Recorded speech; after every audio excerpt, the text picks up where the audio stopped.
معزز ناظرین، السلام علیکم، آداب و تسلیمات۔ پروگرام شعر و شاعر لے کر حاضر خدمت ہیں۔ ناظرین، ہماری خوش قسمتی ہے کہ آج ہمارے درمیان ایک ایسی شخصیت تشریف فرما ہے جو دنیائے ادب میں ایک نمایاں نام و مقام رکھتی ہے، جن کی شخصیت نہ صرف شفاف آئینے کی طرح ہے بلکہ نہایت ایماندار اور سچے انسان بھی ہیں۔ میری مراد ہے محترم مبارک احمد مبارک سے۔ آئیے ان سے کچھ باتیں کرتے ہیں۔ السلام علیکم۔ وعلیکم السلام۔ مبارک صاحب، کیسے مزاج ہیں؟ بہت مہربانی، آپ نے مجھے یاد فرمایا اور یہاں مجھے بلایا اور میری عزت افزائی کی، میں مشکور اور ممنون ہوں۔ ہم بھی آپ کے ممنون ہیں کہ آپ نے اپنے قیمتی وقت میں سے ہمارے لیے وقت نکالا اور تشریف لائے۔ تو یہ اچھی بات ہے کیونکہ اس طریقے سے ہم لوگوں تک پہنچ سکتے ہیں، ہمارا کلام پہنچ سکتا ہے لوگوں کی طرح کو، اور ہم اپنا کلام سنا کر لوگوں تک پہنچ جاتے ہیں اور وہ ہمارا کلام سنتے ہیں اور اپریشیٹ کرتے ہیں۔ جی ضرور۔ ناظرین، مبارک صاحب حال ہی میں پاکستان سے واپس آئے ہیں، تو انشاءاللہ اس کے بارے میں بھی گفتگو ہوگی۔ قبل سے اپنی ایک چھوٹی سی غزل پیش کروں گا، امید ہے ناظرین کو اور مبارک صاحب کو پسند آئے گی۔ ارشاد۔ یہ ایک طرحی غزل ہے جو مرحوم احمد فراز کے نام کی گئی ہے۔ ماشاءاللہ۔ میں پیش کرتا ہوں۔ ارشاد۔ یہ جلوہ حسن کا دیکھا نہ جائے۔ یہ جلوہ حسن کا دیکھا نہ جائے۔ شکریہ۔ یہ جلوہ حسن کا دیکھا نہ جائے، وہ بت ہے یا خدا دیکھا نہ جائے۔ ماشاءاللہ۔ وہ بت ہے یا خدا دیکھا نہ جائے۔ اور شعر دیکھیے کہ نہ کھل جائے کہیں راز محبت، نہ کھل جائے کہیں راز محبت، نہ کھل جائے کہیں راز محبت، لبوں کو بے صدا دیکھا نہ جائے۔ ماشاءاللہ۔ شکریہ۔ لبوں کو بے صدا دیکھا نہ جائے۔ اور شعر ہے کہ تعجب ہے یہاں دشت جنوں میں، تعجب ہے یہاں دشت جنوں میں، کوئی میرے سوا دیکھا نہ جائے، کوئی میرے سوا دیکھا نہ جائے۔ اور کہو کیوں سیرگاہ آرزو میں، کہو کیوں سیرگاہ آرزو میں، گلے رنگی کبا دیکھا نہ جائے۔ شکریہ۔ گلے رنگی کبا دیکھا نہ جائے۔ اور شعر ہے کہ جنوں میں چاک رکھ اپنا گریباں، جنوں میں چاک رکھ اپنا گریباں، یہاں بندے کبا دیکھا نہ جائے، یہاں بندے کبا دیکھا نہ جائے۔ اور ہوا ویران یوں باغ تمنا، ہوا ویران یوں باغ تمنا، کہ یہ دوزخ نما دیکھا نہ جائے۔ اور شعر ہے کہ یہ سرخی ہے میرے خون جگر کی، یہ سرخی ہے میرے خون جگر کی، تیرا رنگ ہنا دیکھا نہ جائے، تیرا رنگ ہنا دیکھا نہ جائے۔ اور مقطع ملاحظہ کیجئے، مظفر چشم خوں بستہ نہ کھولو، مظفر چشم خوں بستہ نہ کھولو، کہ یہ کہتے وفا دیکھا نہ جائے، کہ یہ کہتے وفا دیکھا نہ جائے، یہ جلوہ حسن کا دیکھا نہ جائے۔ شکریہ۔ مظفر صاحب، یہ غزل بہت مشہور غزلوں میں سے احمد فراز کی سمجھی جاتی ہے، اور ایک مشہور گلوکارہ نے اس کو گایا بھی ہے، جی جی، موسیقی کے ساتھ بھی۔ تو آپ نے اسی زمین میں غزل کہی تو یہ اس سے پتہ چلتا ہے یا معلوم ہوتا ہے کہ آپ جس شاعر کی زمین میں غزل کہتے ہیں تو اس کا مطلب یہ ہے کہ آپ اس شاعر کو بہت زیادہ پسند کرتے ہیں۔ یقیناً آپ کو یہ غزل اتنی پسند آئی، یہ زمین اتنی پسند آئی کہ آپ نے اس میں غزل لکھ لی، اور میرا خیال ہے کہ آپ نے اس زمین کو بہت اچھی طرح نبھایا ہے۔ آپ کی غزل ماشاءاللہ جاندار بھی ہے اور مرصع بھی ہے اور دلچسپ اور اچھی غزل ہے، ماشاءاللہ میں اپریشیٹ کرتا ہوں۔ بہت شکریہ۔ آئیے ناظرین، اب مبارک صاحب سے ان کی شعری کاوش یا ان کا جو شعری سفر ہے اس کے متعلق بات کرتے ہیں۔ مبارک صاحب، آپ کا شعری سفر خاصا طویل ہے، اور کئی دہائیوں سے آپ اس دشت ویراں میں چل رہے ہیں اور سفر کر رہے ہیں، تو کچھ بتائیے کب شروع کیا یہ سفر؟ تو یہ تو بہت پہلے، یہ نصف صدی کا قصہ ہے، 2-4 برس کی بات نہیں۔ جب میں اسکول میں پڑھتا تھا تو اس زمانے میں اسکول کے جو ہمارے درسی کتابیں تھیں اردو کی، اس میں محمد شفیع نیر، علامہ اقبال، الطاف حسین حالی، ان کی نظمیں بھی ہوتی تھی، تو میں نظم بڑی دلچسپی اور شوق سے پڑھا کرتا تھا۔ پھر بچوں کے جو رسالے ہوتے تھے اس میں بھی میں نے کہانیوں سے پہلے نظمیں پڑھتا تھا۔ اسی نظموں کو پڑھ پڑھ کر مجھے بھی شوق ہوا، تو میں نے بھی مصرع موضوع کرنا شروع کیا۔ آپ تو یہ یقین کریں کہ جب میں 8ویں جماعت میں تھا تو میری پہلی نظم جو ہے وہ شہباز اخبار پشاور سے نکلتا تھا، اس کے بچوں کے صفحے میں میری پہلی نظم شائع ہوئی تھی، اور مجھے اس دن ایسے سرشاری کی کیفیت میں تھا، اور میں اخبار کو بغل میں دبائے پھرتا تھا، لوگوں کو دکھاتا تھا اور کہتا تھا کہ میری نظم جو ہے وہ چھپی، اور مجھے بڑے فخر، لوگوں نے بھی بڑا اپریشیٹ کیا کہ بھئی آپ کی اتنی کم عمری میں۔ اس وقت میری عمر 8ویں جماعت کا امتحان میں نے دیا تھا، اس زمانے میں پشاور یونیورسٹی امتحان لیتی تھی 8ویں جماعت کی، تو میں فارغ تھا تو روز میں نظم لکھ لیتا تھا۔ تو جب میں نے شہباز اخبار کو نظم بھیجی تو وطن کے موضوع پر، تو وہ چھپ گئی۔ تو اس طرح میرا شعری سفر شروع ہوا، اور پھر میں 9ویں 10ویں، پھر جب میں اسلامیہ کالج میں چلا گیا تو وہاں بھی مطالعہ میں نے کیا، اور وہاں ایسے شعراء سے میری ملاقاتیں ہوئی، احمد فراز اور محسن احسان، وہ اسلامیہ کالج پشاور میں لیکچر تھے۔ محسن احسان انگریزی پڑھاتے تھے اور احمد فراز اردو پڑھاتے تھے۔ ان سے میری روز ملاقات ہوتی تھی، اور ان سے میں شاعری کے بارے میں پوچھتا تھا، ان سے باتیں کرتا تھا، تو میری معلومات میں بڑا اضافہ ہوا۔ ان کی صحبت میں بیٹھ کر میں نے لکھنا سیکھا، اور مجھ میں یہ ذوق مجھ میں ڈیولپ ہو گیا۔ ماشاء اللہ۔ کہا جاتا ہے کہ شاعری کے لیے کوئی عشق یا چوٹ بہت ضروری ہے، تبھی شاعری میں درد آتا ہے، جیسے میر کے ہاں درد پایا جاتا ہے، حسرت کے ہاں شوخی ہے، تو آپ کے کلام میں ایک درد نمایاں ہے، اس کی کیا وجہ ہے؟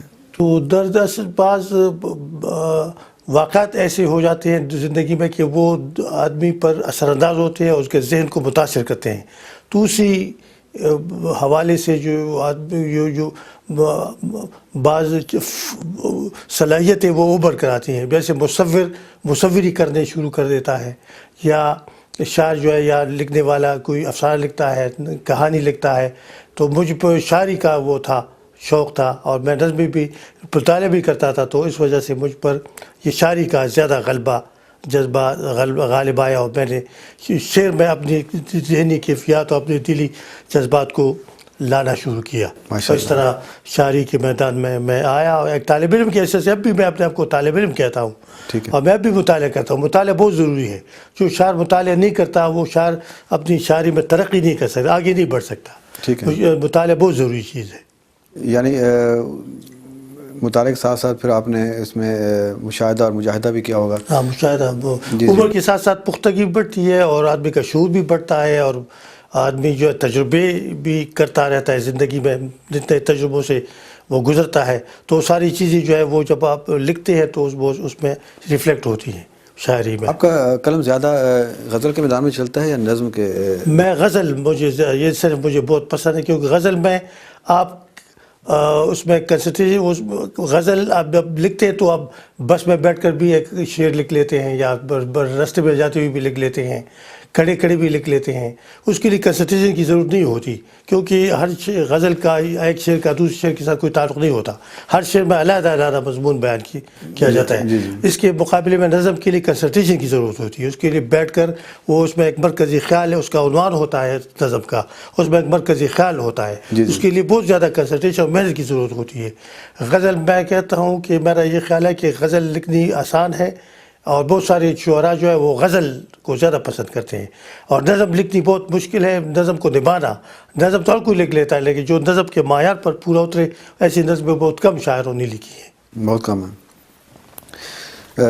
تو اب پہلے کیا پیش کر رہے ہیں، غزل یا نظم؟ میں پہلے تو حمدیہ شعر پیش کر دوں گا، اور پھر اس کے بعد پھر نعتیہ، اور پھر غزل، اگر آپ سمجھیں تو۔ جی ضرور، جیسا بہتر سمجھیں آپ۔ یہ 2-3 شعر یہ دعائیہ حمدیہ شعر نظم ہے جو میری کتاب میں پہلی نظم ہے، دعائیہ۔ عطا کیجیے۔ بس اس کی جستجو میں مبارک رہو صدا، ماشاءاللہ واہ. بس اس کی جستجو میں مبارک رہو صدا، ہر لمحہ تم پہ فرض ہے محبوب کی ثنا. ماشاءاللہ. ہر لمحہ تم پہ فرض ہے محبوب کی ثنا. ایک پل بھی اس کی یاد سے غافل نہ ہو کبھی، ایک پل بھی اس کی یاد سے غافل نہ ہو کبھی، اس کا خیال دل سے نہ کرنا کبھی جدا. ماشاءاللہ. اور یا رب ہو ذہن و قلب بے باران آگہی، حرف و بیاں کا علم مبارک کو ہو عطا. یہ تو حمدیہ نظم سے میں نے 3 شعر پڑھ لیے. اب نعتیہ کلام سے بھی 2-3 شعر میں آپ کی خدمت ناظرین کی خدمت میں پیش کرتا ہوں. ہر ایک بشر کا یہاں پر خمیر ہے خاکی، ہر ایک بشر کا یہاں پر خمیر ہے خاکی، مگر نبی کے کرم سے ہوا ہے افلاکی. واہ کیا کہہ اور وہی ہے پاک مطہر زمین سے تاب فلک، انہی کے ذات مقدس سے ہے ہما پاکی. اور میں طے کروں گا مبارک سفر مدینے کا، تمام عمر یہی میں نے ایک تمنا کی. ماشاءاللہ. یہ نعتیہ نظم ہے، اس میں 9 شعر ہے. میں نے 3 شعر سامعین کی خدمت میں پیش کیے. آپ مزید بھی پڑھ سکتے ہیں، وقت تو ہے. جی آپ مزید اشعار بھی پڑھ ہاں سکتے میں ہیں. پڑھ لوں گا. یہ سلام سے 1-2 شعر. آپ کو یہ معلوم ہے اور ناظرین کو بھی یہ سب کو پتہ ہے کہ نبی حضرت اللہ تعالیٰ کی صفت میں جو کلام لکھا جاتا ہے اس کو حمد کہتے ہیں، حمدیہ کلام کہتے ہیں. جو نبی کریم صلی اللہ علیہ وسلم حضرت محمد صلی اللہ علیہ وسلم کی شان میں جو شعر کہے جاتے ہیں اس کو نعتیہ کلام کہتے ہیں. اور جو حضرت امام حسین کی شان میں جو شعر لکھے جاتے ہیں وہ سلام کہلاتا ہے. درست ہے. تو سلام کے 2-3 شعر میں سناتا ہوں.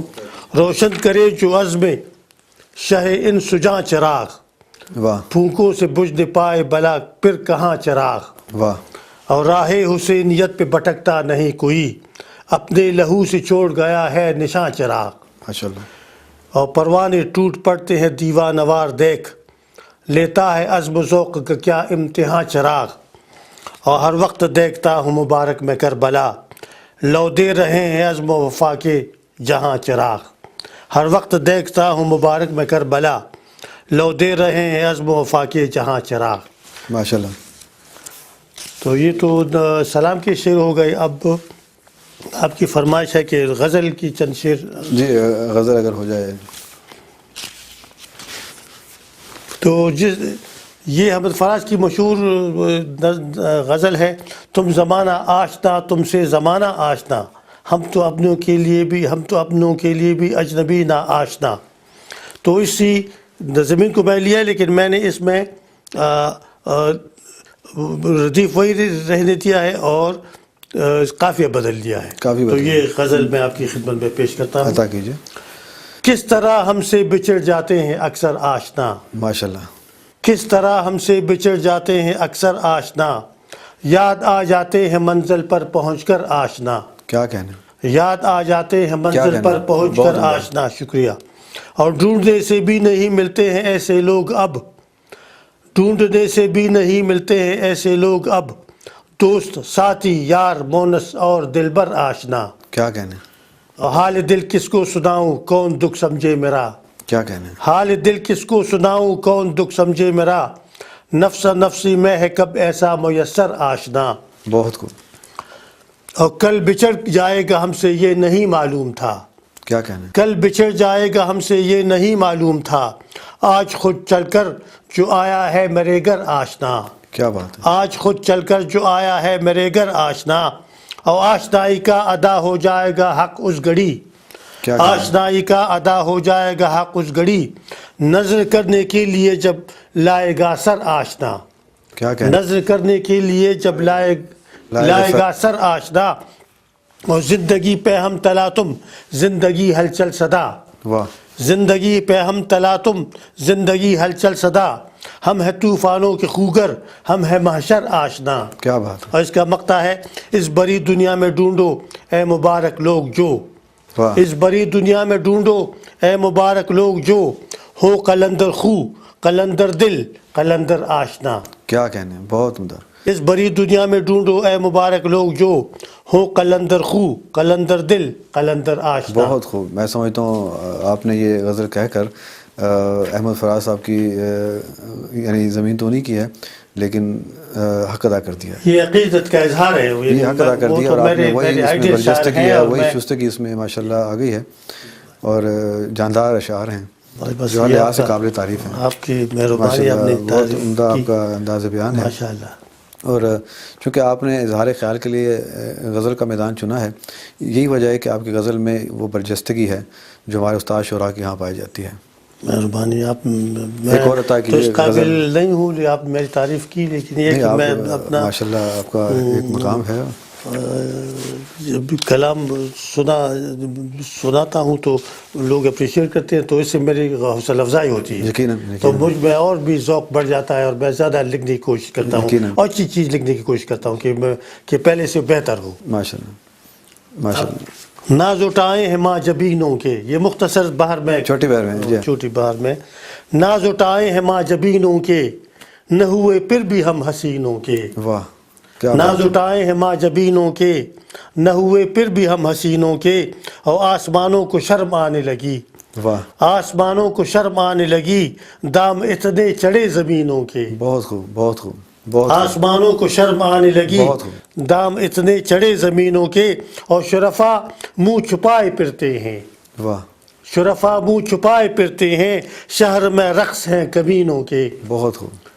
شرفا منہ چھپائے پھرتے ہیں, شہر میں رقص ہیں کمینوں کے, اور ہم نے غرقاب ہوتے دیکھے ہیں. ہم نے غرقاب ہوتے دیکھے ہیں, بہتے پانی میں گرم مکینوں کے. بہت خوب. اور شام کا انتظار کیا کرنا, بہت خوب. شام کا انتظار کیا کرنا, جھوٹے وعدے ہیں نازنینوں کے. بہت خوب. اور آج ہم سے رہا نہ جائے گا, آج ہم سے رہا نہ جائے گا, آج اگلیں گے راز سینوں کے. بہت خوب. اور سنگ باری تمہیں مبارک ہو, ہم طلبگار آبگینوں کے. ماشاءاللہ. سنگ باری تمہیں مبارک ہو, ہم طلبگار آبگینوں کے. ماشاءاللہ. بہت خوب, بہت خوب. ناظرین, یہ جیسے کہ آپ دیکھ رہے ہیں مبارک صاحب کا اپنا ایک انداز بیان ہے, اور یہ بات کتنی خوش آئند ہے کہ ان کا ایک پہلا شعری مجموعہ جو کہ ان کے ہاتھوں میں ہے, دشت خیال, بلکہ ناظرین کو بھی اس کی ایک جھلک دکھا دی جائے. دشت خیال یہ حال ہی میں منظر عام پہ آ رہا ہے, کراچی سے چھپی ہے. کراچی سے, جی ہاں. اور اس کے بعد غالباً دوسرا مجموعہ بھی آ رہا ہے. دوسرا مجموعہ بھی تیار ہے, لیکن وہ اصل میں یہاں چھپائی اور اس کی بہت زیادہ اس پر وہ مشکل ہے. وہاں پاکستان میں چھپانا زیادہ آسان ہے. تو میں پاکستان جب گیا تھا تو پشتو کا کلام لے کر گیا تھا, تو اس کی کمپوزنگ تو ہو چکی, لیکن پھر میرے پاس وقت نہیں تھا تو وہ کتاب چھپ نہ سکی. اس مرتبہ جب جاؤں گا انشاءاللہ اردو اور پشتو دونوں مجموعے وہاں چھپواؤں گا اور لے آؤں گا یہاں لندن, اور اپنے دوستوں احباب کو دوں گا تحفتاً. ٹھیک ہے. جیسے کہ ہم جانتے ہیں آپ کا تعلق خیبر پختونخوا سے ہے, جی, اور وہاں کا اردو ادب اور پشتو ادب ماشاءاللہ اپنی مثال آپ ہے. اس بارے میں آپ کیا سمجھتے ہیں کہ وہاں کا جو مقامی ادب ہے, کیا وہ اپنے نقطہ ارتقاء پہ پہنچ گیا ہے یا اپنے خدا نخواستہ منطقی انجام کو پہنچ گیا ہے؟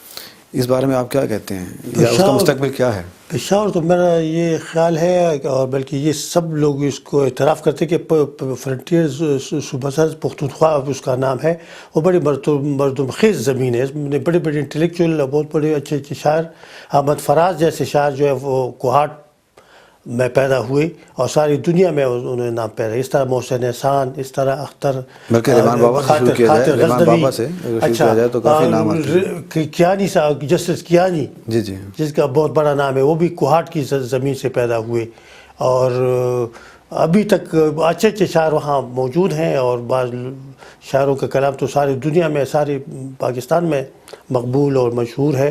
اور ابھی یعنی وہاں اردو ادب کی بھی خدمت کی جا رہی ہے اور آبیاری ہو رہی ہے. اور پشتو ادب کی, پشتو میں بھی بہت اچھے اچھے شاعر, قلندر مومن, امیر حمزہ خان شنواری, عبدالاکبر خان اکبر, سعادت خان جلبل, عبدالغنی خان غنی جیسے اچھے اچھے شاعر وہاں پیدا ہوئے, اور اب بھی اچھے اچھے شاعر وہاں موجود ہیں. اردو زبان میں بھی, پشتو زبان میں بھی, اور ہندکو زبان میں بھی ہیں. اور فارسی کی زمانے میں فارسی کی شاعر ہوتے تھے. احمد فراز کے والد صاحب, ان کا نام آغا محمد شاہ برق کوہاٹی, ان کو میں نے دیکھا تھا، ان سے میری ملاقات ہوئی، ان کو میں نے ان کی محفل میں مجھے بیٹھنے کا موقع ملا. وہ فارسی میں بھی شعر کہتے تھے اور ان کا فارسی مجموعہ چھپ چکا ہے. اردو کا مجموعہ بھی ان کا نہیں چھپا، اور وہ اس زمانے میں فارسی کا رواج تھا. اور ضیاء سرحدی، ضیاء جعفری ایک بہت اچھے شاعر گزرے، رباعی گو شاعر تھے، وہ ان کو بھی میں نے دیکھا تھا، ان کا کلام سنا تھا. تو فارسی کا رواج تو کم ہو گیا ہے، لیکن اردو اور ہندکو اور پشتو شاعری کا رواج ہے، چلن ہے، اور لوگ شاعری کر رہے ہیں اور ان کے مجموعے بھی آ رہے ہیں.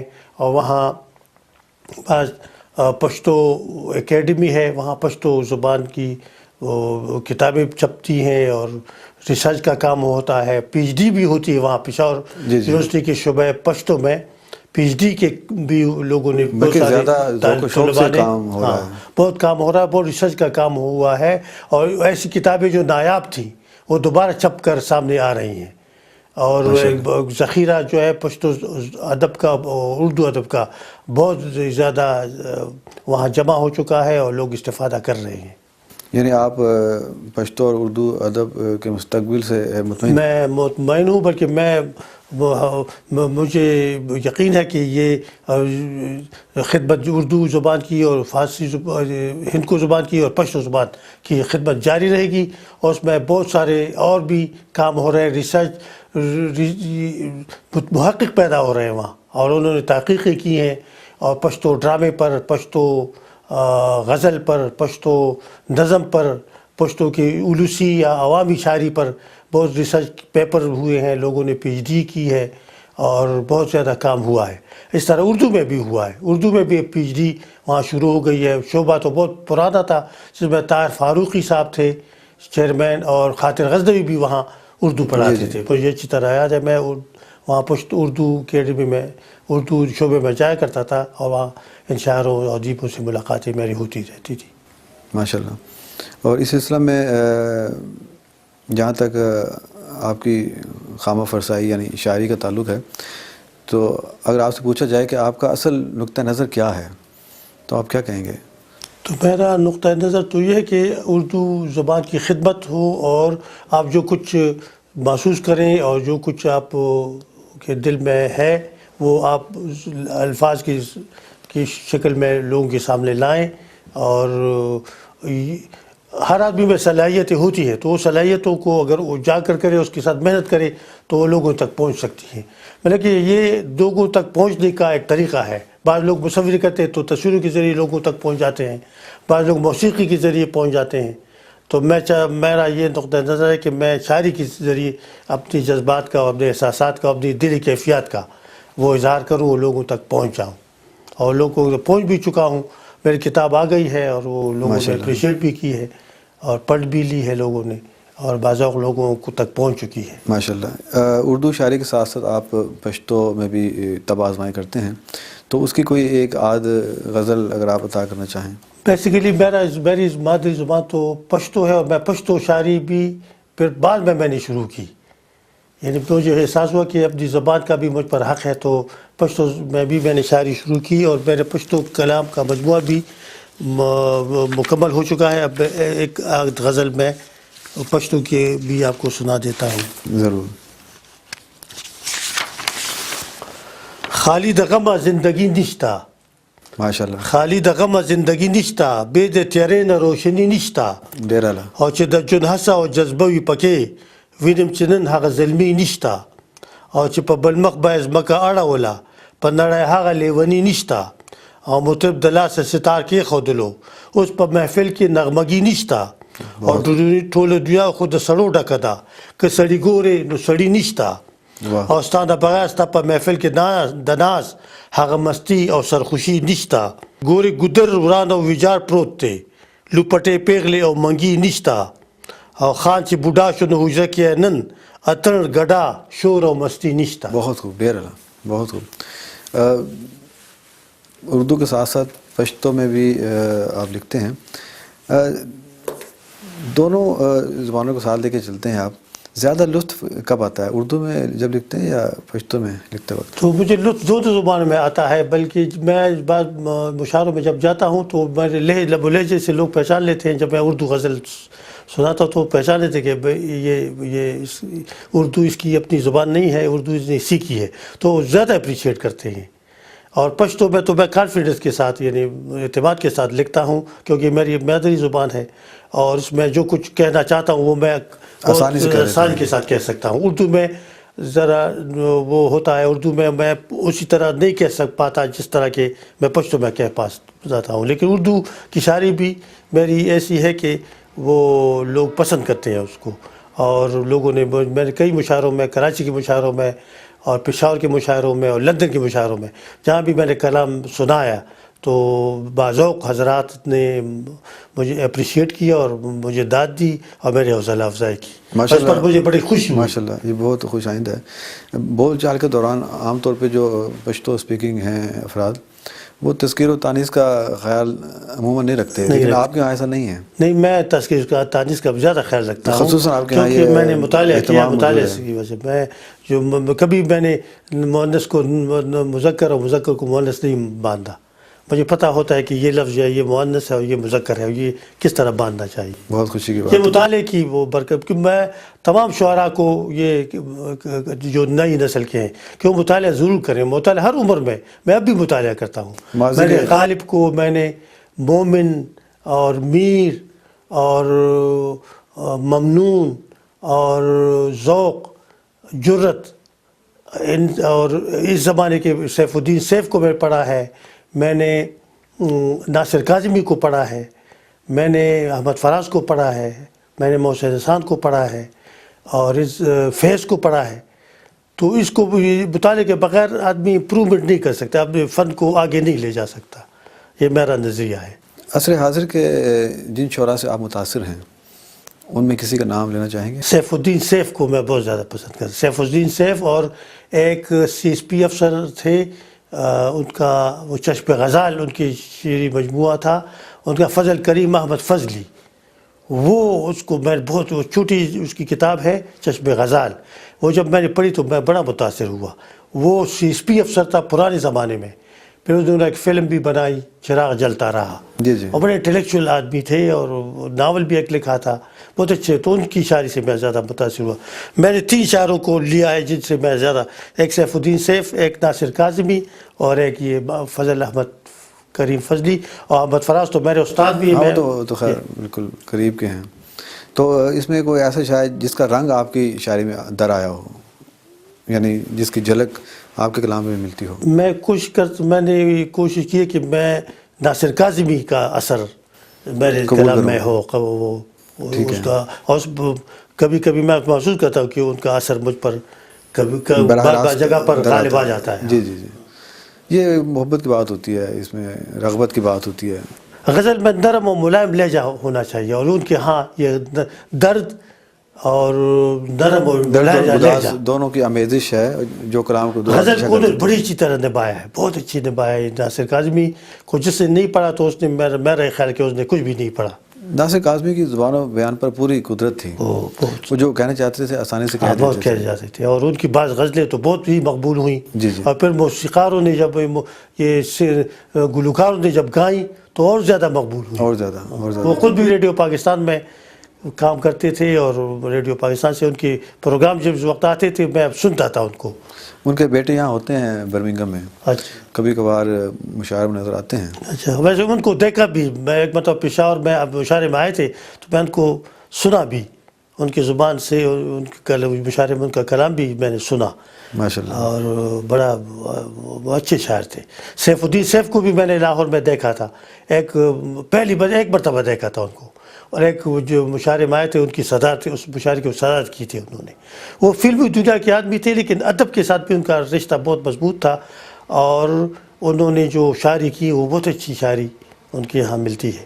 ان کی مشہور زمانہ غزل ہے میری داستان حسرت وہ سنا کے روئے، مجھے آزمانے والے مجھے آزما کے روئے. بہت خوب غزل ہے. جان ان کی ایک غزل ہے جان پہچان ہو گئی ہوگی، جی جی، راہ آسان ہو گئی ہوگی، راہ آسان ہو گئی پھر پلٹ کر نہیں آئی، ہاں ان پہ قربان ہو گئی، قربان ہو گئی. بہت خوب بہت خوب. تو آپ اب کیا عطا کر رہے ہیں؟ تو ایک اور غزل میں آپ کی خدمت میں پیش کر دیتا ہوں. پھول سوکھا کتاب سے نکلا، واہ. پھول سوکھا کتاب سے نکلا، دل عجب اضطراب سے نکلا. کیا کہنے. دل عجب اضطراب سے نکلا اور نامبر خالی ہاتھ لوٹ آیا. واہ. نامبر خالی ہاتھ لوٹ آیا, کچھ نہ اس کے جواب سے نکلا. کیا کہنے, بہت عمدہ. کچھ نہ اس کے جواب سے نکلا. اور وقت نے چھین لی مہک اس کی. واہ. وقت نے چھین لی مہک اس کی, رنگ تازہ گلاب سے نکلا. کیا کہنے. اور مدتوں بعد اس کا تیر ستم. واہ. مدتوں بعد اس کا تیر ستم دل خانہ خراب سے نکلا. کیا کہنے. اور انگلیاں کاٹ لی کنیزوں نے. کیا کہنے. انگلیاں کاٹ لی کنیزوں نے, حسن یوسف حجاب سے نکلا. بہت خوب, بہت خوب. اور وہ سر بام جلوگر جو ہوا, نور ایک آفتاب سے نکلا. کیا کہنے. اور نہ رہا کوئی چاہنے والا. کیا کہنے. نہ رہا کوئی چاہنے والا جب وہ دور شباب سے نکلا. کیا کہنے.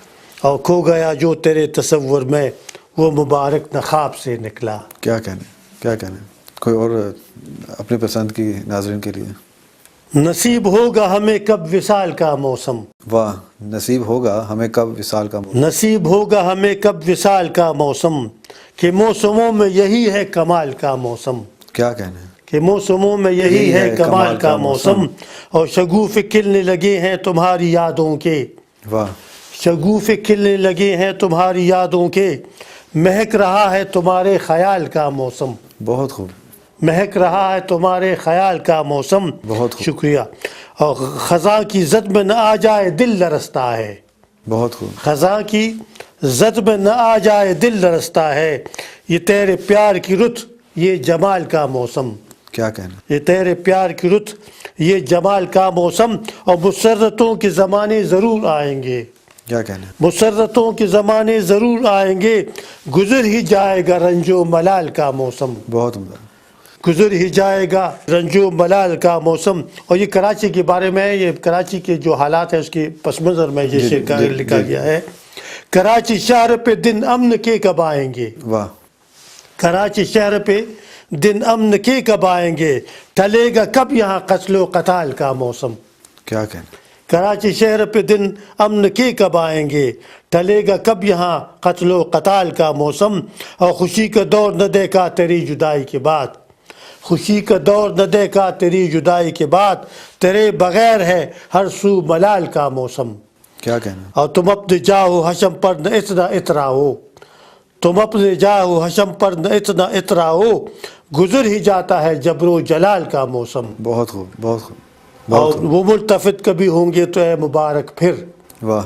وہ ملتفت کبھی ہوں گے تو اے مبارک پھر, وہی ہے میرے لیے عرض حال کا موسم. بہت خوب. بہت خوب. وہ ملتفت کبھی ہوں گے تو اے مبارک پھر, وہی ہے میرے لیے عرض حال کا موسم. بہت عمدہ. بہت عمدہ. کیا کہنے. ایک غزل اگر پشتو ناظرین کے لیے دوبارہ ادا کر دیں. اچھا میں پیش کرتا ہوں پشتو, تاکہ لطف دوبارہ ہو جائے. سوائم سنگ پماتے رشی. سوائم سنگ پماتے رشی, شپد جدائے پجڑاتے رشی. واہ. سوائم سنگ پماتے رشی, شپد جدائے پجڑاتے رشی. اوزی جنازے چ دمحلت زنے. اوزی جنازے چ دمحلت زنے, سپ ویر جڑا انگولاتے رشی. قیس پا بڑپوکو کے دسہرا شگیر. قیس پا بڑپوکو کے دسہرا شگیر, لرے تر محبل کے لیلاتے رشی. او شگر دیو باز پا حال کے ہم سنگ چی دنیا کے پچاتے رشی. او ہاگا جنازے د شہیدانو دی, سرنگ پا ڈول سرنا کی تیری شی. او وی مسافر با زوان ظلمی د کلی منتظر دی ناس, اس با پدے لار شہلاتے رشی. بہت خوب. بہت خوب. ماشاء اللہ. مبارک صاحب, آپ ابھی حال ہی میں پاکستان سے ہو کے آئے ہیں, تو وہاں کوئی مقامی طور پہ کوئی مشاعرہ یا ادبی محفل اٹینڈ کیا آپ نے؟ وہاں آرٹس کونسل میں تو ہمیشہ آیا جائے کرتا تھا اور کرتا ہوں. وہاں میرے شاعر انصاری صاحب میرے بہت اچھے دوست ہیں, نقاش کاظمی ہیں, اور بہت سارے شاعر سے ملاقاتیں وہاں ہوتی رہتی ہیں. جب میں گیا تو وہاں پر ایک شاعر بہت مشہور شاعرہ ہیں زہرہ نگاہ. زہرہ نگاہ کے ساتھ ایک شام اتفاق ایسا ہوا کہ میں بھی کراچی میں تھا تو میں وہاں اٹینڈ کرنے کے گیا، وہاں ان کا کلام سنا. پہلی مرتبہ میں نے بہت، کیونکہ وہ اشاروں میں آنا انہوں نے بہت کم بلکہ بند کر دیا ہے.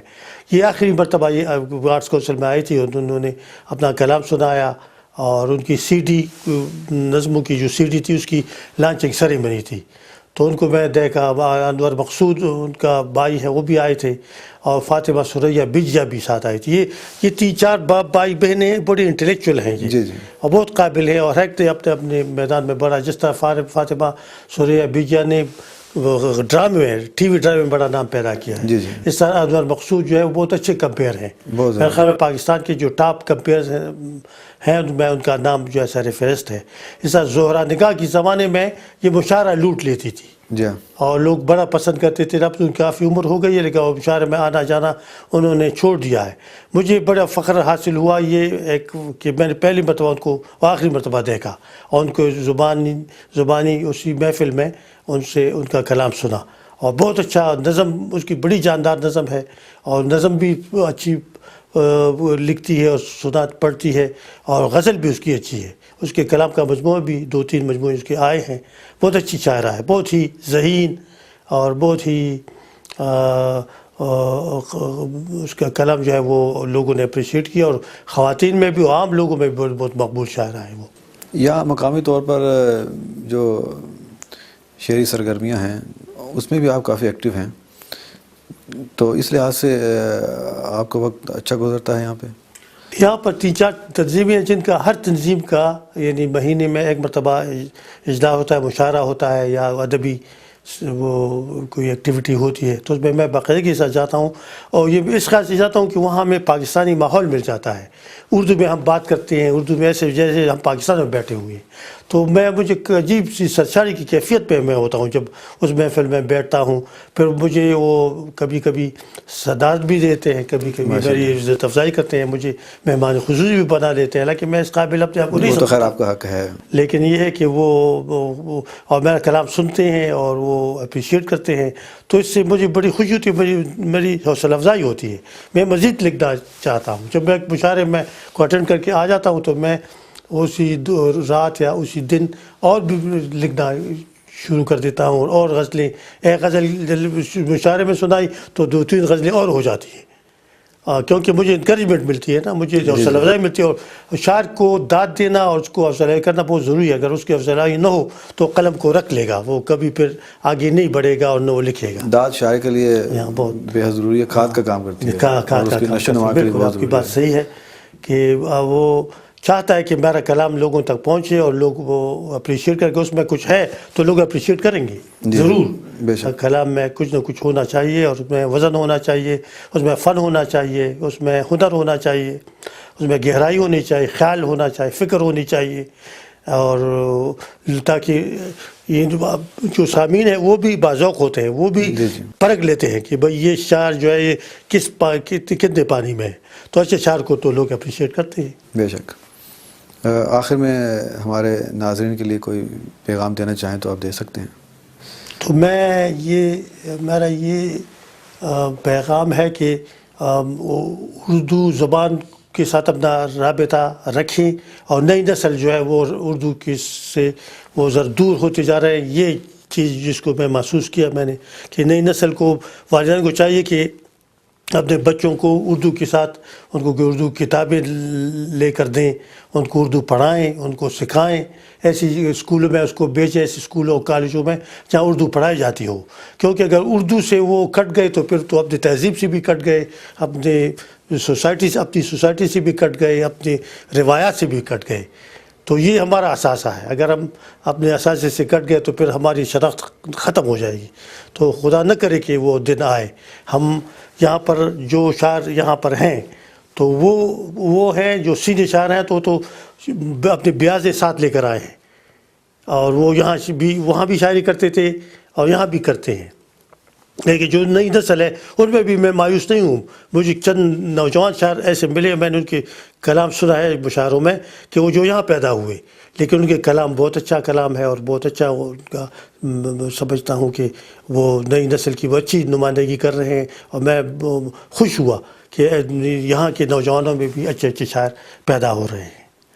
تو مطالعہ کی ضرورت ہے، نئی نسل کو مطالعے کی بھی ضرورت ہے، اور جو شاعری کرنا چاہتے ہیں تو وہ کریں، ضرور شاعری کریں، شاعری پر پابندی نہیں ہے، لیکن یہ کہ اپنے کسی سینئر کو دکھایا کریں. ایسے باقی کی دکھائے ہوئے ایسی ٹوٹی پھوٹی شعر جو ہے وہ مشاعرے میں نہ سنائیں. اس سے یہ کہ وہ ان کو انکریجمنٹ بھی نہیں ملتی اور بات نہیں بنتی. چاہیے کہ وہ نیا شاعر اگر نوجوان نسل کا کوئی شاعر ہو تو وہ اپنے کسی سینئر کو اپنا کلام ضرور دکھائے اور پھر اس کے بعد پھر وہ مشاعرے میں سنائے. بس یہی بات میں کہنا چاہتا ہوں. شکریہ. ناظرین، یہ تھے ہمارے معزز اور معتبر شاعر جناب مبارک احمد مبارک صاحب، جن سے ہم اپنے کلام سے ہمیں محظوظ کرتے رہیں گے. اب اجازت چاہیں گے. آپ کا بھی شکریہ کہ آپ تشریف لائے، نہایت ممنون ہے آپ. بہت مہربانی، بہت شکریہ. ناظرین، اس پروگرام کو پسند کرنے کے لیے آپ کا بے حد شکریہ. والسلام. خدا حافظ.